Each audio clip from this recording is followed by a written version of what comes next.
നമ്മൾ പോകുന്നത് നാടിനെ നടുക്കിയ പാലക്കാട് നെന്മാറ പോത്തുണ്ടി ഇരട്ട കൊലപാതക കേസിലേക്കാണ്. ആ കേസിന്റെ ശിക്ഷാവിധി ഇന്നാണ് പ്രഖ്യാപിക്കുന്നത്. പാലക്കാട് അഡീഷണൽ ജില്ലാ സെഷൻസ് കോടതി ജഡ്ജിയാണ് വിധി പറയുക.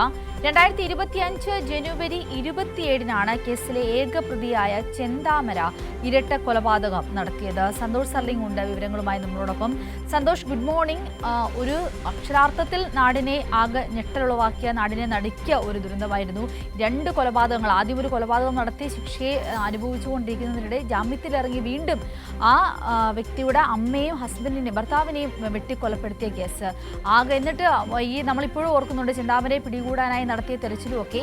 ഇപ്പോഴിതാ ഏറ്റവും ഒടുവിൽ 1.5 വർഷങ്ങൾക്ക് ശേഷം ഈ ഒരു കേസിൽ ഇന്ന് വിധി പറയുകയാണ്. വിധി ഇന്ന് തന്നെ ഉണ്ടാകുമെന്ന് തന്നെയല്ലേ നമ്മൾ പ്രതീക്ഷിക്കുന്നത്? എപ്പോഴേക്കായിരിക്കും വിധി പറയുക?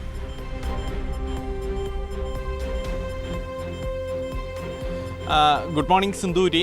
പാലക്കാട് അതിവേഗ കോടതി അഡീഷണൽ ജഡ്ജി കെനത്ത് ജോർജാണ് വിധി പറയുക. 10 മണിയോടുകൂടി വിധിന്യായത്തിലേക്ക് അടക്കും എന്നാണ് പൊതുവെ പ്രതീക്ഷിക്കപ്പെടുന്നത്. കഴിഞ്ഞ തിങ്കളാഴ്ചയാണ് വിധി പറയാൻ നിശ്ചയിക്കപ്പെട്ടിരുന്നത്. പക്ഷേ അന്ന് ചില അസൗകര്യങ്ങൾ അടിയന്തരമായി പുലർച്ചെ മാറ്റുകയായിരുന്നു. അതിനുശേഷം ഇന്നത്തെ ദിവസം എല്ലാ പ്രതികളെയും വാദികളെയൊക്കെ കോടതിയിൽ ഹാജരാകാൻ ജഡ്ജി ആവശ്യപ്പെട്ടിട്ടുണ്ട്. 10 മണിയോടുകൂടി വിധിന്യായത്തിലേക്ക് അടക്കുകയും ഉച്ചയ്ക്ക് ശേഷം ശിക്ഷാവിധിയിലേക്ക് പോകും എന്നാണ് പ്രതീക്ഷിക്കപ്പെടുന്നത്. ഇതിനു മുമ്പ്, അതായത് 7 വർഷം മുമ്പ് 2019 ഓഗസ്റ്റ് 25-ന് ഈ സജിതയെ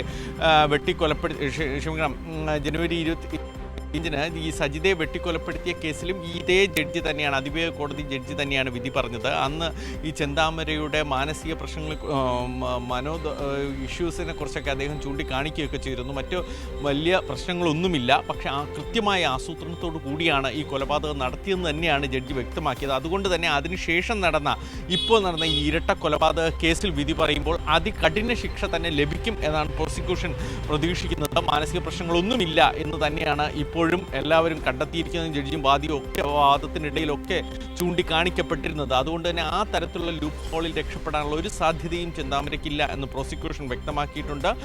അതേസമയം ചെന്താമരയ്ക്ക് വേണ്ടി വാദിച്ച അഭിഭാഷകരൊക്കെ അത്തരത്തിലുള്ള പ്രശ്നങ്ങളാണ് ചൂണ്ടിക്കാണിച്ചത്. പക്ഷേ അതൊക്കെ കഴിഞ്ഞ ആദ്യത്തെ കൊലപാതക കേസിൽ തന്നെ ഇതേ അതിവേഗ കോടതി ജഡ്ജി തള്ളിയതുകൊണ്ട് തന്നെ ഇപ്പോൾ അതുണ്ടാകില്ല എന്ന് തന്നെയാണ് പറയുന്നത്. കഴിഞ്ഞ പ്രാവശ്യം ഇരട്ട ജീവപര്യന്തമാണെങ്കിൽ ആ ശിക്ഷാവിധി അനുഭവിക്കുമ്പോഴാണ് ജാമ്യത്തിലിറങ്ങി പിന്നീട് 2 പേരെ, അതേ സജിതയുടെ ഭർത്താവിനെയും അമ്മയും കൊലപ്പെടുത്തിയത്. അമ്മ 75 വയസ്സാണ് എന്ന് കോടതി പരിഗണിച്ചു.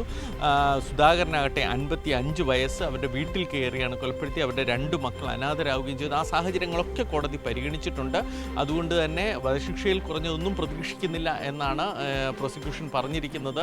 ഈ കൊല്ലപ്പെട്ട സജിത, സുധാകരൻ്റെ മക്കളും ഇന്ന് എത്തിയിട്ടുണ്ട് കോടതിയിൽ. അവരും ഈ വധശിക്ഷയിൽ കുറഞ്ഞതൊന്നും പ്രതീക്ഷിക്കുന്നില്ല എന്ന് വ്യക്തമാക്കുകയും ചെയ്തിട്ടുണ്ട്. എന്നാൽ കേരളത്തെ നടുക്കിയ ആ പോത്തുണ്ടി കൊലപാതക കേസിൽ ഇന്ന് അന്തിമവിധിയിലേക്ക് കടക്കുകയാണ്. ഇതേസമയം എടുത്തു പറയേണ്ട ഒരു കാര്യം, ഈ ട്രയലൊക്കെ നടക്കുമ്പോൾ പോലും ഒരു തരത്തിലുള്ള തനിക്ക് ഏതെങ്കിലും തരത്തിൽ ഈ ശിക്ഷയിൽ ഈ കുറ്റത്തിൽ ഏതെങ്കിലും തരത്തിലുള്ള ഒരു പ്രശ്നമുണ്ട് എന്നൊന്നും ഇദ്ദേഹം പറഞ്ഞിരുന്നില്ല ചെന്താമര. പ്രത്യേകിച്ച് ചെന്താമര മാധ്യമങ്ങളെ കാണുമ്പോഴൊക്കെ ഞാൻ ഇനിയും കൊലപാതകം നടത്തും എന്ന് തന്നെയാണ് പലതവണ ആവർത്തിച്ചത്. അതുകൂടി കോടതി പരിഗണിക്കും എന്നാണ് പരക്കെ പ്രതീക്ഷിക്കപ്പെടുന്നത്. സന്തോഷ്, ഈ പ്രതികരണങ്ങൾ ഇതിനു മുമ്പും ചെന്താമര നടത്തിയതായി, മാധ്യമങ്ങളോട് നടത്തിയതായി നമ്മൾ കണ്ടിട്ടുണ്ട്. അതുകൊണ്ട് തന്നെ ആ പ്രദേശത്തുള്ളവരിൽ ഈ ഒരു ഭീതി ഉണ്ടായത്, ഇനിയും ഒരിക്കൽ കൂടി ചെന്താമര ഇതുപോലെ ജാമ്യത്തിൽ ഇറങ്ങിയാൽ ഇനിയും കൊലപാതകങ്ങൾ നടക്കാം എന്നുള്ള ഒരു ഭീതി ഇപ്പോഴും ആ പ്രദേശത്തിലുള്ളവർക്ക് ഉണ്ട് എന്ന് തന്നെയാണ് മനസ്സിലാകുന്നത്. കാരണം ഈ മന്ത്രവാദവും അല്ലെങ്കിൽ കൂടോത്രവും ഒക്കെ നടത്തി എന്ന് പറഞ്ഞ്, അല്ലെങ്കിൽ തന്നെയും തൻ്റെ ഭാര്യയും പിരിച്ചു എന്ന് പറഞ്ഞാണല്ലോ ഈ കൊലപാതകങ്ങളൊക്കെ ചെന്താമര നടത്തിയത്. ഇവിടെ പോലീസിന് തുടക്കത്തിൽ പോലീസിന് ഈ ആദ്യ കേസിൽ ജാമ്യത്തിൽ ഇറങ്ങാനുള്ളൊരു സാഹചര്യം ഒരുക്കി കൊടുത്തതിൽ പോലീസിനെതിരെ വലിയ തരത്തിലുള്ള വിമർശനങ്ങളും ഉയർന്നിട്ടുണ്ട്. അപ്പോൾ ആ ഒരു സാഹചര്യം കൂടി മുന്നിൽ നിർത്തി തെളിവുകളെല്ലാം വളരെയധികം സുരക്ഷിതമായിരിക്കുമല്ലോ, അല്ലേ? ശാസ്ത്രീയമായ തെളിവുകളടക്കം ചെന്താമരയ്ക്കെതിരെ കോടതിയിൽ സമർപ്പിച്ചിട്ടുണ്ട്. അങ്ങനെയല്ലേ മനസ്സിലാകുന്നത്?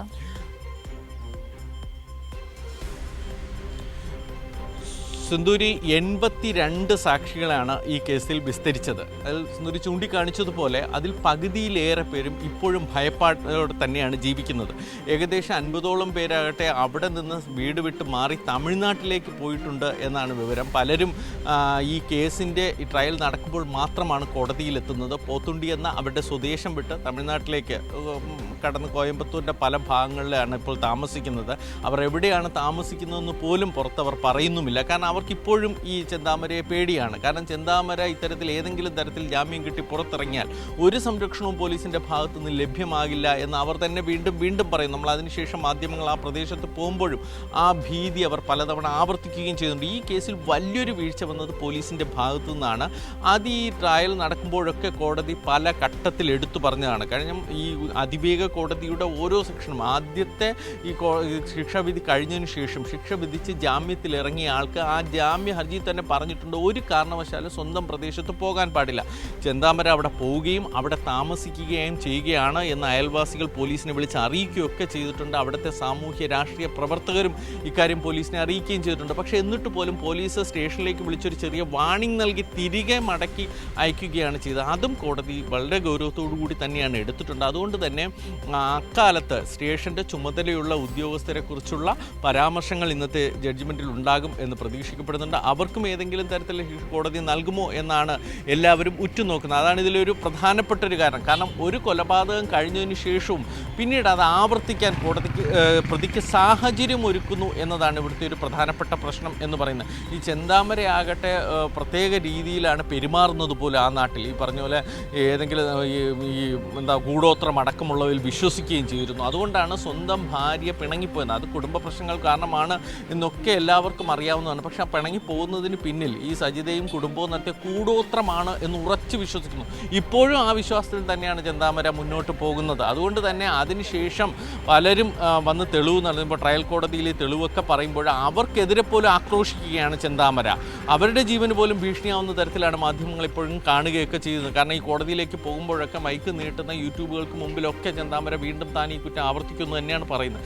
അപ്പോൾ അതൊക്കെ കോടതി പരിഗണിക്കേണ്ടത് തന്നെയാണ്. ഇപ്പോൾ പ്രോസിക്യൂഷൻ പറയുന്നത് ഇനി ഒരു തരത്തിലും ഏതെങ്കിലും തരത്തിൽ വധശിക്ഷ അല്ല എങ്കിൽ പോലും അല്ലെങ്കിൽ വധശിക്ഷയാണെങ്കിൽ പോലും അത് നടപ്പിലാക്കുന്നത് വരെ ഇയാൾക്ക് ജാമ്യം നൽകരുത് എന്ന് തന്നെ ശക്തമായ ഒരു ആവശ്യം കൂടി പ്രോസിക്യൂഷൻ ഈ അവസാന അന്തിമഘട്ട വാദത്തിനിടയിൽ ഉന്നയിച്ചിട്ടുണ്ട്. കാരണം അവിടെയുള്ള ജനങ്ങൾ ഭീതിയിലാണ്. പലരും വീട് വിട്ട് പോകേണ്ട സാഹചര്യം ഉണ്ടായിട്ടുണ്ട്. അതൊക്കെ കോടതി പരിഗണിച്ചുകൊണ്ട് ഒരു വ്യക്തമായ വിധി തന്നെ ഉണ്ടാകും എന്നാണ് അറിയുന്നത്.